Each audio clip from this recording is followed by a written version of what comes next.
I was on the corner of Elm and Houston, and I was up on a pedestal, so I could see all the way around Dealey Plaza from where I was. And he came by, and they smiled and they waved, and we were ecstatic. We were just, in the ether. And he turned the corner and was shot. So within 10 seconds, it was the most wonderful moment, and then a terrible, terrible moment. And I was up on a pedestal, and I was up on a pedestal, and I was up on a pedestal. She was up on a pedestal.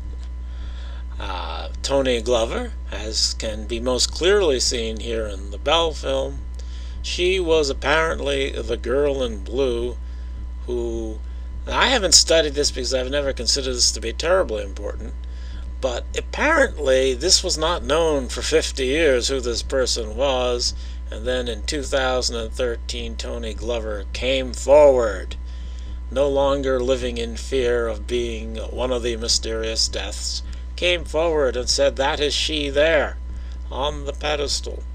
Now, possibly she came out before 2013, I don't know, but when I look around online, that's what the indications are. The first I see her anywhere is 2013.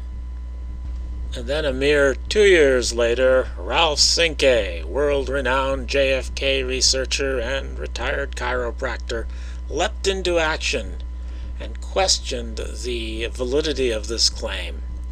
This is a post he made to one of the silly news groups, and apparently he posted a lot to his own blog. I'm not aware of all the things he posted, but I felt it necessary when I discovered that he had said this in 2015. I felt it necessary to credit him. And anyway, he says here, the bottom line is that the laws of physics and common sense tell you that the Glovers were on the grass in the Dorman film and not on the pedestal. And if they were on the grass in the Dorman film, how could they be up on the pedestal in the Bell and Hughes films, which came just seconds later? This is another in a long line of JFK hoaxes. The purpose of it was to hide Oswald in the doorway in the Hughes film. Now, for the purposes of this video, I will refer to the two people in question as the Glovers. I'm not certain that they really are the Glovers, but I don't know who else they would be, so I'll call them the Glovers. And this is a frame from the Dorman film that Ralph was talking about. And if you look at this frame in isolation from the rest of the film, it does indeed look as if these two people are standing at street level on the little piece of grass there. And Ralph also refers to the Bell film and the Hughes film, showing the Glovers up on the pedestal or the concrete abutment. And this is a frame from the Bell film, and this most clearly shows the Glovers there on the pedestal.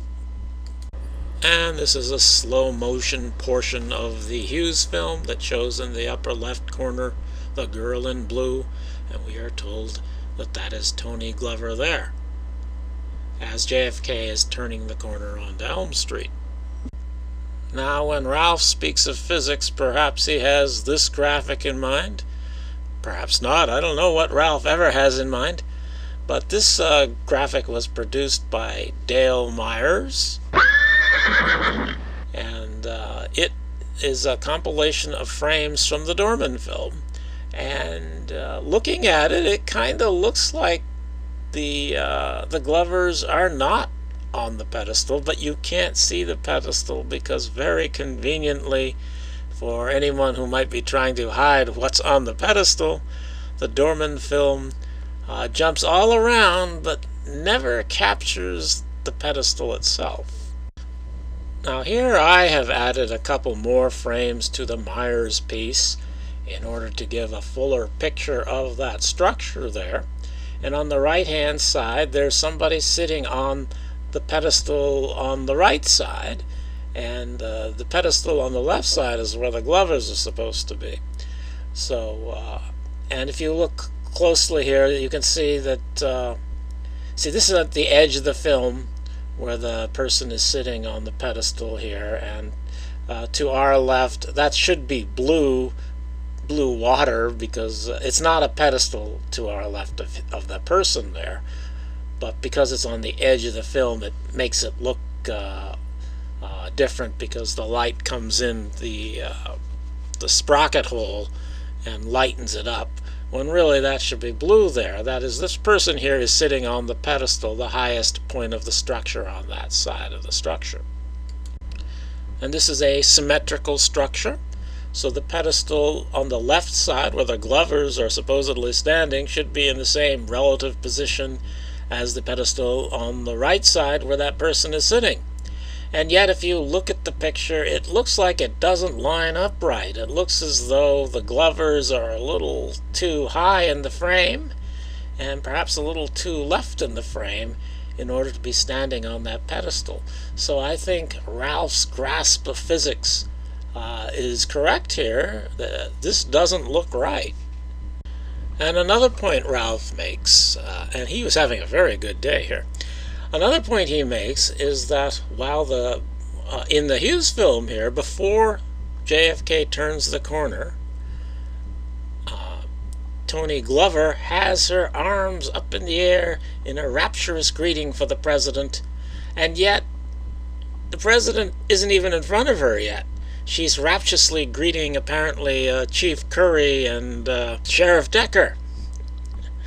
But this does not seem to be in proper time. That is, she's in the Dorman film, she's got her arms up for JFK at the proper time when the limo's in front of her.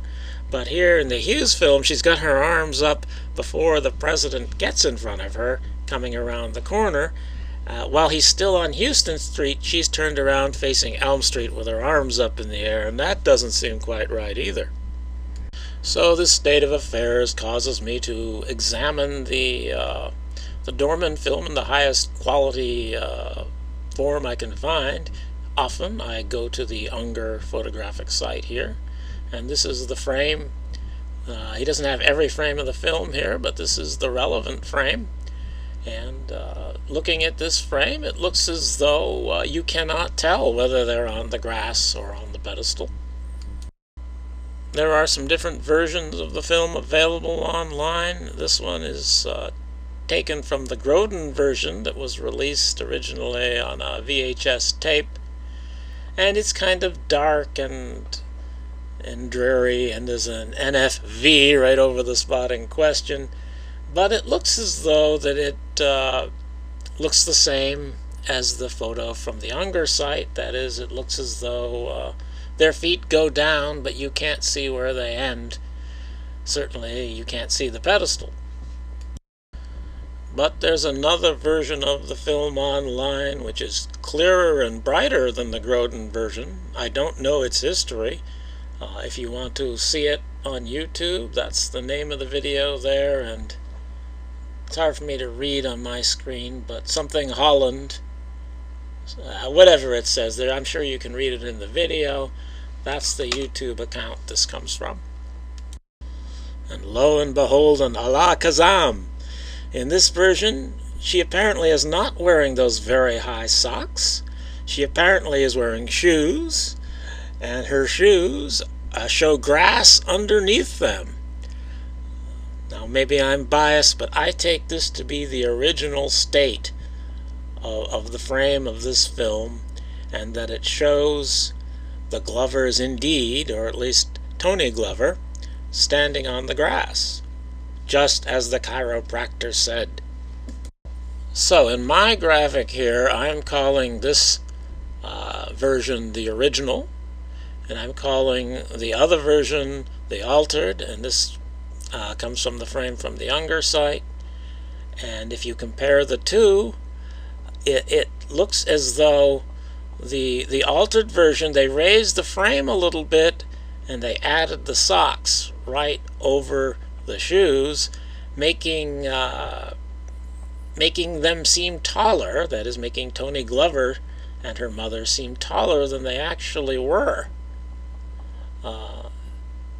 That is, they added height, or they added height to the bottom of them. They added socks on the bottom, and they did this, I think, so that it would match what they show us in the Bell film, And on the Hughes film, that is, she's wearing those high socks there, so she has to be wearing them in the Dorman film in order for it to be the same person. But really, I think I think this was done because they're hiding something in. I think they're hiding something in the Bell film. Let's get to what Ralph said about that. Now, as I read from Ralph's post here earlier, he says this is just another in a long line of JFK hoaxes. The purpose of it was to hide Oswald in the doorway in the Hughes film. But looking at the Hughes film, it's hard to imagine them doing this to hide anything in the doorway. In fact, you can see the person that Ralph thinks is Oswald to the left of the blue figure, and the resolution is so low here that I don't think you could make out anybody in the doorway anyway. So here as I often relish doing, I disagree with Ralph. I know I'm petty, but I like disagreeing with Ralph. I think he's wrong about why they did this. I think they're actually hiding somebody that could be fairly well seen in the Bell film. I think they're hiding somebody else who was actually standing on the pedestal. That is, I think there was somebody on the pedestal, but I don't think it was the Glovers. Going back to my adulteration of the Myers graphic, you can see on the right-hand side, on the right-hand pedestal, there's somebody sitting there. Well, I think this is the key to understanding what's going on here. The Martin film shows this same pedestal from the other side, and I have identified that as the person we know as Amos Ewens, as I've marked out in red.